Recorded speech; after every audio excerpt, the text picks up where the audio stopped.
Bonjour à toutes et à tous. Donc, pour cette séance de rentrée du séminaire, nous avons le plaisir de recevoir Michael Levy. On est très heureux de voir que vous êtes aussi nombreux pour venir l'entendre. Donc, pour vous l'introduire très succinctement, pour celles et ceux qui ne le connaîtraient pas, mais étant donné votre nombre, je présume qu'ils sont rares.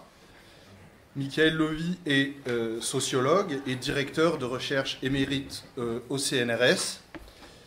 Les thèmes de recherche qu'il a abordés dans son travail sont très vastes et divers. Il porte notamment sur les objets tels que la culture juive en Europe centrale, à travers notamment des études consacrées à des auteurs tels que Franz Kafka, pour le nommer, l'histoire du marxisme et du communisme, à travers d'autres ouvrages consacrés à des figures telles que Che Guevara ou Rosa Luxembourg, l'histoire enfin du romantisme, et de la littérature, ou encore la sociologie des religions. Autant de travaux très importants pour lesquels il a obtenu divers prix, notamment en 1994 une médaille d'argent du CNRS ou récemment en 2020 le prix européen Walter Benjamin pour son ouvrage La Révolution et le frein d'urgence, consacré précisément à la pensée de Benjamin, aux éditions de l'Éclat paru en 2019. Alors, nous le recevons aujourd'hui à l'occasion de la parution de deux ouvrages. Le premier, intitulé « Marx inconnu », paraît aux éditions du Retrait. Voilà. Alors, normalement, il y aura des livres qui seront disponibles à la sortie. C'est Patrick est là. Voilà. Donc, vous pourrez consulter tout ça et peut-être les acheter si ça vous intéresse. Donc, Marx inconnu, qui est un recueil de ces articles, des articles de Michael Levy consacrés à la pensée de Marx. Le second ouvrage, intitulé La théorie de la révolution chez le jeune Marx, qui est la réédition d'un ouvrage tiré, je crois, de votre thèse de doctorat, c'est ça, qui est paru initialement en 1970 aux éditions Maspero et qui reparaît en ce moment aux éditions sociales, accompagné d'une nouvelle préface. Et ouvrage qui se présente, comme je le cite, la préface, une tentative d'interprétation marxiste de Marx. Bien, donc sans attendre, je lui cède maintenant la parole pour une présentation d'environ 1 heure. Et après quoi, on s'engagera dans une discussion de la même durée qui sera ouverte à la salle et au cours de laquelle vous pourrez lui poser vos questions. Et elle a la parole. Bien, merci beaucoup de m'avoir invité. Je suis très content d'être ici avec vous pour parler des armes de la critique. Et je vous demande pour commencer l'autorisation de vous prendre en photo.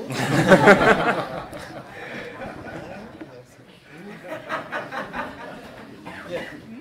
Alors, Marx. Donc, de Marx. Alors, il y a une phrase intéressante sur Marx que je vais vous citer et je vais voir si vous devinez l'année où elle était dite. C'est la phrase qui dit comme ça, entre guillemets, Marx est définitivement mort pour l'humanité. Fin de citation. Quelqu'un a une idée de quand ça a été dit? En 1883. L'année de sa mort. Comment? L'année de sa mort. La date de sa mort. Un peu trop tôt.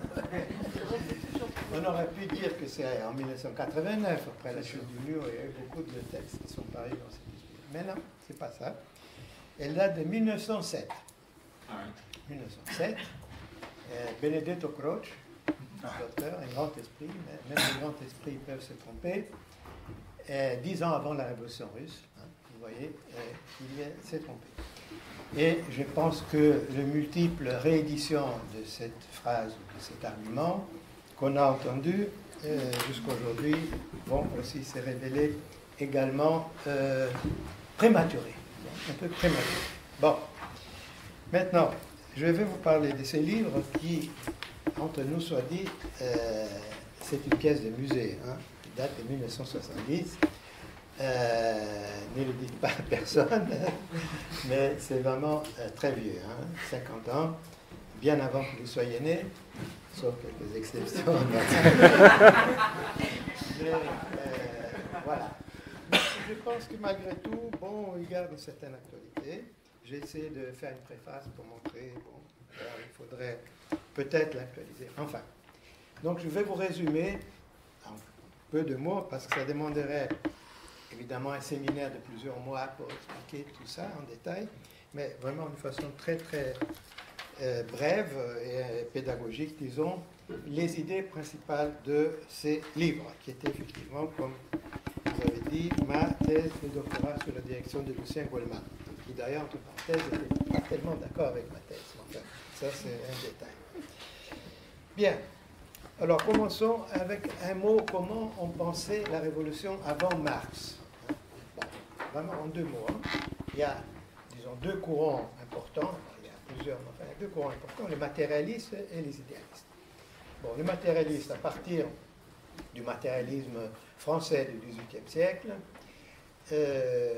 disons, poser la question dans le terme suivant. Les êtres humains, les hommes, la société, le peuple, sont le produit des circonstances matérielles, les structures sociales, politiques, le pouvoir de l'Église et tout ça. Bon. Et ces circonstances produisent les êtres humains tels qu'on les connaît, malheureusement ignorants, ignares, abrutis, misérables, écrasés, etc. Ce n'est pas eux qui pourront faire une révolution. Ce n'est pas eux qui pourront changer les circonstances, puisqu'eux-mêmes sont victimes de ces circonstances matérielles. Il faudrait une force qui est quelque part au-dessus de la société et qui est éclairée et qui pourra donc changer les circonstances. Et cette force, c'est le despote éclairé. C'est pour ça que la plupart des encyclopédies s'adressaient au roi de Prusse, à la tsarine de la Russie, etc., en espérant que elle ou il serait capable d'introduire ces changements des circonstances matérielles qui permettraient de transformer la société. Et on va retrouver cette idée au XIXe siècle chez les socialistes utopiques. Ça, c'est Maud, Fourier, Owen, qui vont eux aussi s'adresser aux despotes éclairés, parfois même pas éclairés.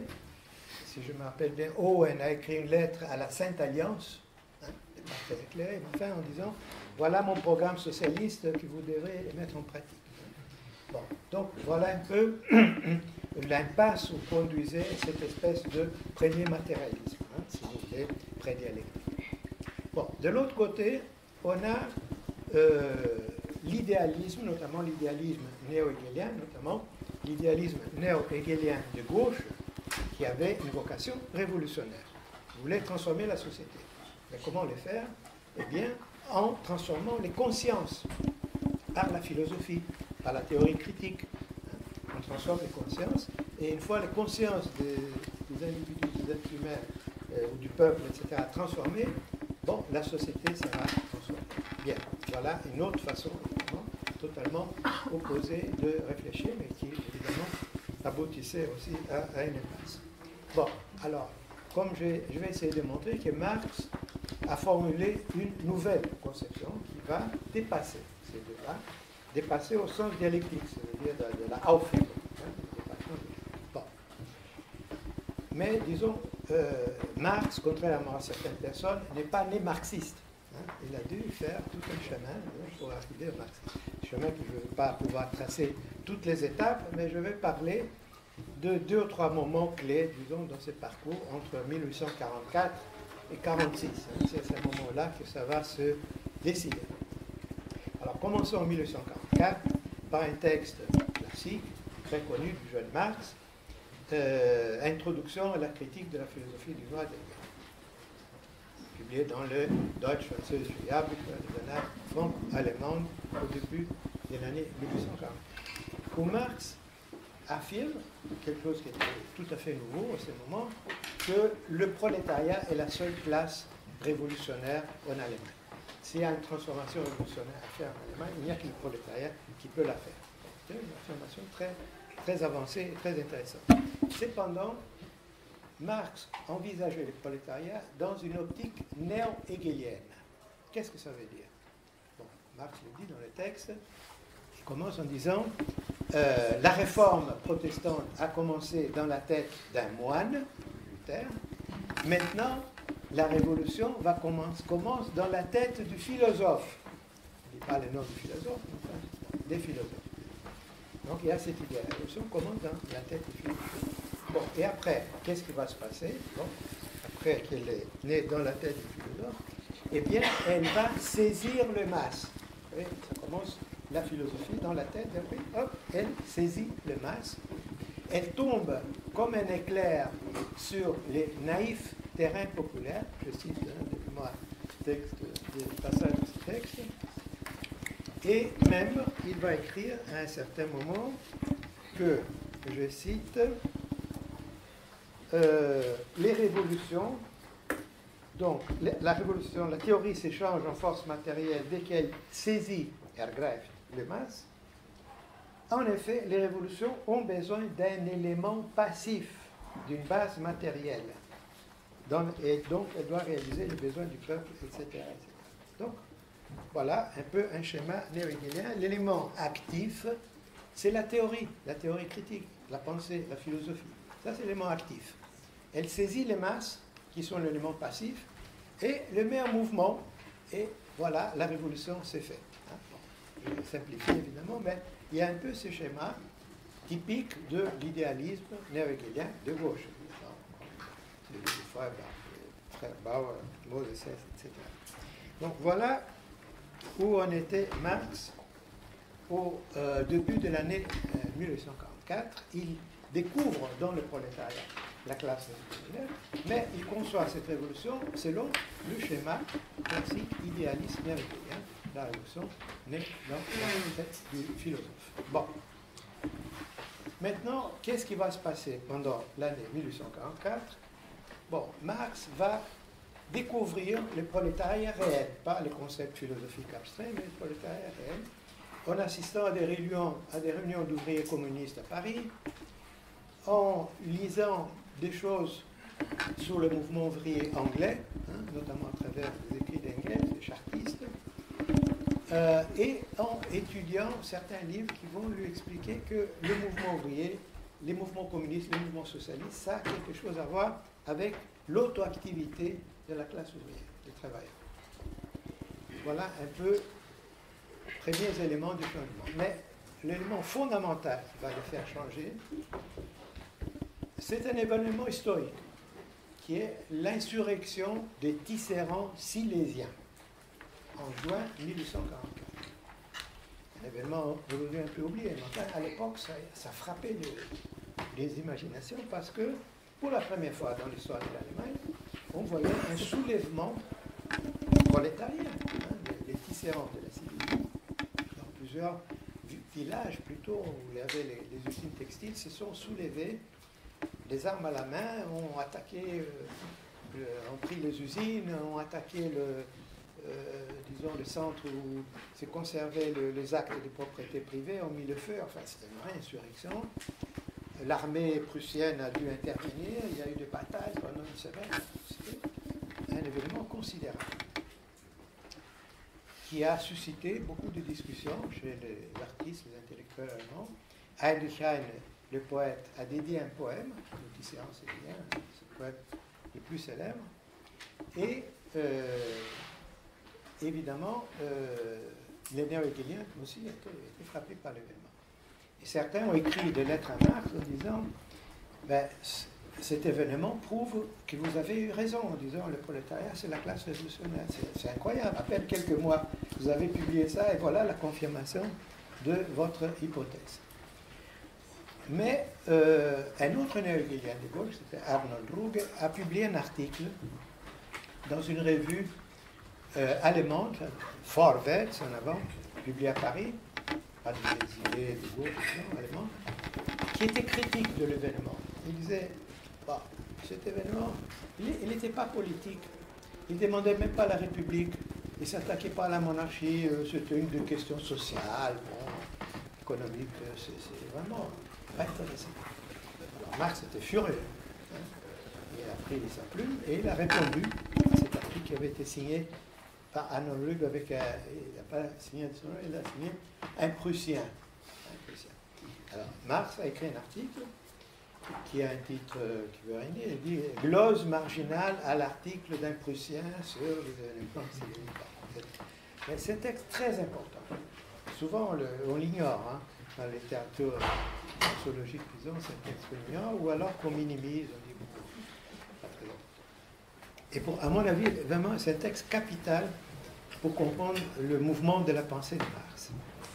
Et bon, je ne veux pas entrer dans les détails de ce texte, je vais citer juste une phrase qui me semble qu'elle résume le changement le plus important dans la pensée du jeune Marx. Alors, voilà la phrase. Hein. Alors, l'idée principale de Marx dans l'article, c'est que, effectivement, cette révolution est sociale, et pas simplement politique, et c'est pour ça qu'elle est beaucoup plus importante que de mouvements purement politiques, de question de la forme de l'État, hein, parce qu'elle va au fond du problème qui est le problème social, le problème des classes. Ça, c'est la polémique contre Ruge. Mais Marx va au-delà de cette polémique, et il écrit cette phrase que je vais vous citer. Ce n'est que dans le socialisme qu'un peuple philosophique peut trouver sa praxis adéquate. Et ce n'est donc que dans le prolétariat qu'il peut trouver l'élément actif de son affranchissement. Fin de la citation. Voilà. Bien que dans cette phrase, il y a 3 changements fondamentaux dans la façon de penser les Marx. Premièrement, la philosophie et les peuples ne sont plus posés comme 2 entités séparées, la philosophie là-haut et le peuple ici en bas. Il parle des peuples philosophiques, c'est une expression curieuse, hein, mais ça veut dire, bon, le peuple a sa façon de penser aussi, hein, il n'attend pas la philosophie. D'ailleurs, dans l'article, il dit, les Tisséans et Élyséens n'ont pas attendu la théorie critique pour se soulever. Hein, donc c'est un peuple philosophique. Bon. Ensuite, il dit, le socialisme n'est plus simplement une théorie, comme dans le texte antérieur, c'est une praxis, c'est une pratique, une autre façon de concevoir le socialisme. Et ensuite, le prolétariat n'est plus l'élément passif, mais il doit être mis au mouvement par la théorie critique, mais c'est l'élément actif de son affranchissement, c'est-à-dire il s'affranchit lui-même. Voilà, c'est vraiment un tournant, c'est un tournant fondamental dans la pensée du jeune Marx. Et ce tournant va aboutir quelques mois plus tard dans un texte décisif, hein, dans l'itinéraire de Marx, que vous connaissez sans doute, les thèses sur Feuerbach. Alors, Engels, quand il a publié, ce texte est resté inédit du vivant de Marx, c'est quelques notes, comme vous savez, qu'il a pris pour sa gouverne, pour ainsi dire. Hein, bon. Et il n'a été publié par Engels qu'après ça. Mais Engels a très bien compris l'importance de ce texte, puisqu'il dit les thèses sur Feuerbach, c'est les germes géniales d'une nouvelle conception du monde. Hein, les germes géniales d'une nouvelle conception du monde. Bon, et qu'est-ce que c'est cette nouvelle conception? Bon, souvent on dit matérialisme historique, matérialisme dialectique, bien, c'est des concepts légitimes, mais moi je préfère un concept de Gramsci qui est philosophie de la praxis. Le marxisme, c'est une philosophie de la praxis. Et le thèse sur Feuerbach, c'est exactement ça. C'est les débuts de la philosophie de la praxis. C'est le début d'un nouveau matérialisme en rupture avec le matérialisme ancien et qui intègre certains éléments du néo-hegelianisme, de la pensée néo-hegelienne. Donc c'est un dépassement dialectique des deux. Hein, comme vous savez que dans le concept de Aufhebung, il y a, c'est un mot qui a 3 sens en allemand, hein, c'est à la fois la négation, la conservation et l'élévation, hein, dans le langage courant en allemand. Et Hegel a eu l'idée géniale de fusionner les 3 concepts. Il y a un mouvement par lequel on nie la pensée antérieure, en même temps on la conserve, on l'intègre, et on la dépasse, on la lève à un niveau supérieur. Et c'est ça qui va faire Marx dans les thèses sur Feuerbach avec le matérialisme ancien et l'idéalisme néo-hegelien. Bon, je ne peux pas développer évidemment les thèses sur Feuerbach, ça aussi, ça aussi demanderait un séminaire de plusieurs semaines ou mois, mais je vais citer une phrase, ou même pas une des thèses, la thèse numéro 3, que vous connaissez sans doute. La doctrine matérialiste de la modification des circonstances et de l'éducation oublie que les circonstances sont modifiées par les hommes, les êtres humains. C'est hommes et c'est Mensch, c'est les êtres humains. Elle doit donc diviser la société en deux parties, dont l'une est élevée au-dessus de la société. C'est la partie qui doit changer les circonstances, les despotes éclairés. Et Marx ajoute, la coïncidence du changement des circonstances et de l'activité humaine ou le changement de soi-même, Selbstveränderung, ne peut être saisie et rationnellement comprise qu'en tant que praxis révolutionnaire. Voilà, tout est dit là. Cette phrase, c'est le noyau central, disons, de cette nouvelle philosophie de la praxis. Il s'agit le changement des circonstances matérielles et le auto-changement des individus, de la conscience, de la façon de penser, etc., va se donner dans le processus de praxis révolutionnaire où ces individus, la classe opprimée notamment, participent. Voilà l'idée qui est exprimée pour la première fois dans le texte sur Feuerbach. Bon. Donc, il y a implicitement ici l'idée que le prolétariat ne peut être émancipé que par lui-même, puisque ne que par sa propre action, par sa propre praxis, qu'il va transformer non seulement les circonstances matérielles, mais sa propre conscience, son propre être, etc. Bon, donc, il y a un rapport dialectique entre la philosophie de la praxis de Marx, c'est le dépassement dialectique du matérialisme ancien et l'idée de l'auto-émancipation révolutionnaire de la classe opprimée. Disons, ça c'est suggéré, disons, dans la thèse 3, mais ça va être explicité quelques mois plus tard dans l'idéologie allemande. Donc c'est dans l'idéologie allemande que Marx et Engels, d'ailleurs, deux ensemble, vont développer de façon un peu plus précise, disons plus détaillée, cette idée sur la praxis révolutionnaire. Alors, je vais vous citer un passage de l'idéologie allemande qui me semble fondamental. Alors, pour la production massive, de cette conscience communiste, aussi bien que pour la réalisation de la chose elle-même, le communisme, il faut un changement massif des êtres humains. C'est toujours homme, Mensch, êtres humains, qui ne peut s'opérer que dans un mouvement pratique, dans une révolution.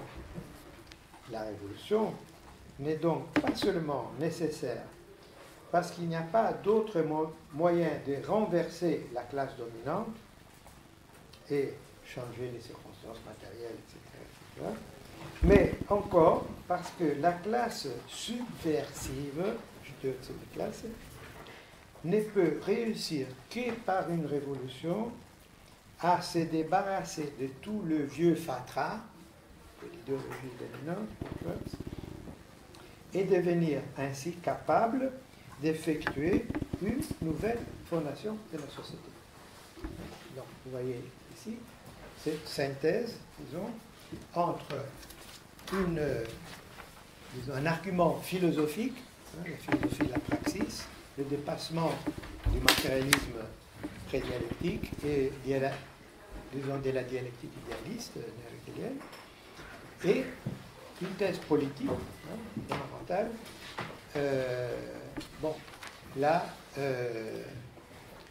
Disons, l'auto-émancipation révolutionnaire des opprimés, de la classe opprimée, de la classe subversive, du prolétariat, etc. Bon, c'est ça, je pense, qui est disons, au cœur du mouvement de pensée du jeune Marx, s'émancipant, n'est-ce pas, dans sa première conception encore néo-hegelienne de la révolution prolétarienne et, disons, cette appréhension de l'idée de l'auto-émancipation révolutionnaire. Et c'est à ce moment-là que va se produire ces tournants. Un tournant qui va marquer la pensée de Marx dans les décennies suivantes. Même s'il va changer, s'intéresser beaucoup plus à l'économie politique et à la philosophie, etc. Mais disons, du point de vue politique, ça reste, disons, le fil conducteur, disons, de sa conception de la politique révolutionnaire, de la politique ouvrière, etc. Ce n'est pas un hasard s'il va inscrire dans le préambule de la Première Internationale la phrase « L'émancipation des travailleurs sera l'œuvre des travailleurs eux-mêmes ». C'est la formulation la plus directement, mais la racine, disons, philosophique de cette idée se trouve dans les écrits de Jeunesse. Bon, voilà, donc très très brièvement, disons, c'est que j'essaie d'exposer dans ces livres. Bon, on peut dire que ce débat va se prolonger dans le XXe siècle chez les marxistes, sous des formes différentes, y compris dans le courant révolutionnaire du marxisme. Et je vais citer juste un exemple de comment ce débat va se retrouver dans le marxisme du XXe siècle. Karl Kautsky, à l'époque, il était soi-disant les principales figures du marxisme orthodoxe de la Deuxième Internationale, en 1914, avait écrit des textes où il explique que la classe ouvrière, par sa propre expérience pratique, ne peut pas dépasser une conscience purement économique, syndicale. Le socialisme doit être introduit du dehors par les intellectuels. C'était Karl Kautsky.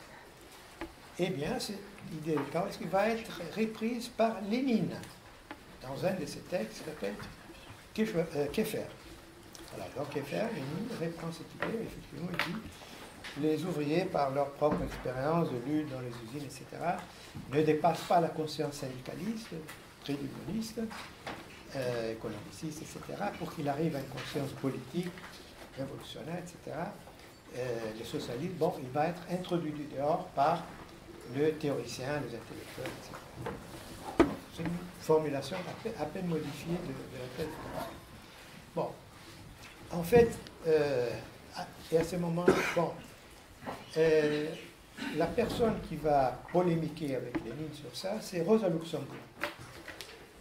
Et dans différents écrits, mais notamment pas directement, parfois indirectement, en tout cas, dans sa brochure sur la grève des masses, partis et syndicats, elle défend l'idée que la conscience révolutionnaire dans la révolution russe de 1905, elle a suivi de près, elle a participé en partie, là, elle a assisté, disons, aux événements directement, et elle dit, voilà comment la conscience révolutionnaire est surgie dans le grande masse ouvrière à partir de leur expérience. Ils ont commencé par une petite grève qui est devenue une grande grève, une grève générale, une insurrection, etc. Bon, c'est dans leur praxis collective que l'étincelle de la conscience socialiste, de la conscience révolutionnaire s'est allumée. C'est à partir de l'action que l'étincelle de la conscience s'allume. Voilà la thèse de Rosa Luxembourg. Je pense qu'elle est, disons, tout à fait dans l'esprit de ces idées de Marx dont je parlais. J'ajouterais simplement que Lénine lui-même, bon, Keffer date de 1903, à la lumière de ce qu'il a vu lui aussi, évidemment, pendant 1905, comment les choses se sont passées, comment les soviets ont été créés spontanément par le prolétariat des grandes villes, sans attendre la direction, les intellectuels, etc. Bon, lui-même va laisser tomber cette partie, disons, de sa conception. Voilà, abandonner. Mais bon, donc voilà, cette discussion du XXe siècle, disons, reprend un peu, évidemment sur une façon un peu différente, les termes du débat, les termes de la question qui avait été formulée par le jeune homme. Bon, voilà, donc très très brièvement, c'est que j'ai essayé de montrer dans ces livres. Bon, dans les livres, il y a une partie sociologique historique qui essaie de montrer que la pensée de Marx n'a pu se formuler qu'à partir des expériences du prolétariat de son époque et de certains écrits qui pouvaient émaner du prolétariat lui-même, des porte-parole, des premiers porte-parole du prolétariat, les dirigeants, les théoriciens du chartisme en Angleterre, ou les premiers ouvriers communistes en Allemagne, comme Weitling, etc. Donc, Marx va s'appuyer sur ces expériences, et les ouvriers communistes, les mouvements ouvriers communistes en France. Bon, donc, c'était la pointe avancée du mouvement ouvrier révolutionnaire de l'époque, même si ce n'est pas encore le prolétariat industriel moderne tel qu'on le connaît, évidemment, plus tard, mais c'est déjà, on peut appeler ça une classe de travailleurs exploités, etc. Bon, donc Marx va, disons, s'inspirer de ses expériences et de l'expérience en Silésie. Évidemment, ça fait partie des expériences concrètes de lutte et des réflexions qui apparaissent dans le mouvement ouvrier lui-même pour formuler sa théorie. Donc sa théorie, c'est l'expression théorique, philosophique, évidemment, extrêmement élaborée, mais à partir de l'expérience historique de la classe elle-même. Dans ses premiers mouvements, dans sa pointe avancée, notamment la Ligue des communistes, la gauche des chartistes, etc. Le soulèvement silésien. Donc ça, c'était un peu la thèse socio-historique, si vous voulez, de mon doctorat. Et mon jury n'était pas d'accord. Il y avait deux historiens tout à fait respectables, que je respecte beaucoup d'ailleurs, Ernest Labrousse et l'autre Droz, Jacques Droz, qui m'ont dit, mais monsieur Lévy, prolétariat en 1844, ça n'existait pas. Où est le prolétariat? C'est des artisans, ces gens-là. Et mon directeur de thèse, Lucien Goldman, m'a beaucoup inspiré. Enfin, la thèse est complètement inspirée de la méthode, disons, de Lucien Goldman, ce qu'il appelait le structuralisme génétique. Sociologie de la culture aussi. Donc ma thèse était goldmanienne. Mais Goldman n'était pas d'accord. Et il a dit, même dans une conférence publique qu'il a donnée, mon élève Michael Gould prétend que la pensée de Marx est l'expression du prolétariat, des expériences de lutte du prolétariat. Non, je ne crois pas tellement à ça. Plutôt, je pense, il représente un courant dans la bourgeoisie de gauche. Bon, je ne sais pas. En tout cas, il a laissé un point d'interrogation. C'était sympa. Il n'a pas affirmé, il a laissé un point d'interrogation. Bien, donc on n'était pas d'accord. Mais je pense que c'est un aspect de la thèse. La plupart des discussions, des comptes rendus, etc., c'est versé uniquement sur cet aspect-là, l'aspect socio-historique, qui existe, mais à mon avis, ce n'est pas le plus important. Le plus important pour moi, c'était de montrer qu'il y a un lien entre la nouvelle philosophie de Marx, la philosophie de la marxisme, le nouveau matérialisme de Marx, si vous voulez, et l'idée de l'auto-émancipation révolutionnaire des opprimés, du prolétariat. Et ça, pour moi, c'était ça le principal. Mais, disons, mon jury et la plupart des comptes rendus, des critiques, des discussions ne portaient pas sur ça. Soit ils n'ont pas lu, soit ils n'ont pas compris, soit ils n'ont pas aimé, mais ils se sont focalisés sur l'aspect socio-historique. Donc, bien. Donc, voilà pour ces premiers livres. Et maintenant, je vais dire deux mots, mais vraiment deux mots, très brièvement, sur l'autre. Marx et Coulomb. D'ailleurs, le titre est un peu approximatif, c'est pas le passons. Alors, dans la préface que j'écris pour ce livre-là, je dis qu'à mon avis, ces idées de Marx restent actuelles. Elles ont une actualité, elles n'ont pas perdu leur actualité, c'est des idées qui sont toujours significatives. Disons, pour comprendre ce qui se passe et pour avoir, disons, une stratégie dans l'action politique. Et donc, je défends, si vous voulez, l'actualité de ces thèmes. Mais en même temps, je dis qu'il y a des questions nouvelles. Des questions nouvelles que les jeunes Marx ne se rendaient pas compte.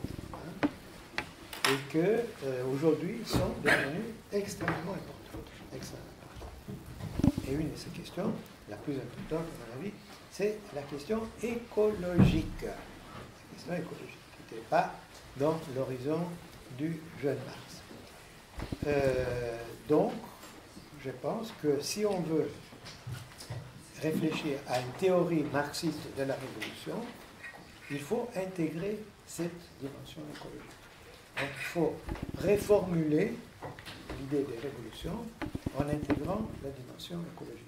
Ce qui implique, à mon avis, non disons une modération de l'idée de la révolution, mais plutôt sa radicalisation. L'idée que la révolution, c'est non seulement une transformation profonde de rapports sociaux de production, de rapports de propriété, etc., de rapports de classe, de structure de l'État, etc., mais de force productive elle-même et finalement du modèle même, disons, de fondement même de la civilisation capitaliste industrielle moderne. Donc l'idée qu'il faut transformer par la révolution est beaucoup plus globale, beaucoup plus profond, beaucoup plus radical même que, disons, dans la tradition marxiste, à la lumière de défis qui posent la question écologique. Bon, ça c'est ce que je suggère dans la préface. Je ne développe pas, mais je pose cette question. Dans l'autre livre, qui s'appelle Marx Inconnu, qui est simplement un recueil d'articles, hein, c'est pas un livre qui découvre la poudre marxiste, c'est simplement un recueil d'articles. Et un de ces articles s'appelle Marx, Engels et l'écologie, où j'essaie de faire le point sur cette question. Je vais vous dire donc en 5 minutes, un peu résumer cet aspect. Donc c'est un prolongement, si vous voulez, de la théorie marxiste de la révolution du jeune Marx. Et Marx, Engels et l'écologie, une des idées que je suggère, mais pas les seules, c'est que la question, la crise écologique, le problème posé par la destruction capitaliste de l'environnement, se sont posés pas tellement dans les premiers écrits de Marx, dans le jeune Marx ou même après, mais plutôt à partir du Capital. C'est surtout à partir du Capital. Et ce qui apparaît dans le Capital, qui est très important, c'est l'idée que par sa propre logique, le capitalisme conduit à la destruction de l'environnement naturel. Bon, les exemples qu'il donne sont surtout la fertilité de la terre.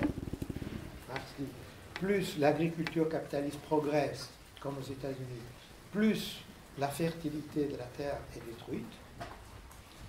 Et il parle aussi lui et Engels parlent de la destruction des forêts. Donc il y a quelques exemples, mais on voit qu'il a cette intuition que la logique même du système capitaliste met en question les conditions éternelles de la vie. C'est une phrase qui apparaît, les conditions éternelles de la vie. Bon, c'est très important. Et il y a toute une école de gens aux États-Unis qu'on peut appeler éco-marxiste qui a travaillé sur ça. Il y a John Bellamy Foster, Ian Angus, le dernier Kohei Saito, qui est un japonais mais qui fait partie de cette école américaine, autour de la revue Monthly Review. Et je pense que leur apport est extrêmement important. Mais j'ai quand même quelques réserves par rapport à leurs travaux.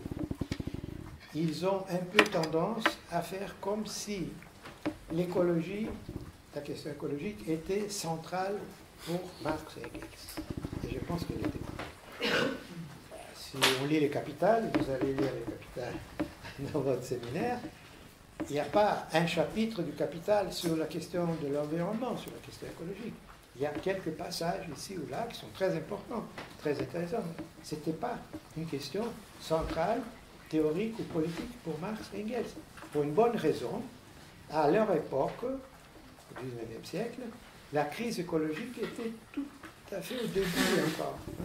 Elle était loin d'être une menace pour l'ensemble de la biosphère et pour la vie humaine même sur la planète. Donc, c'est normal que pour eux, ce n'est pas un thème central de leurs études.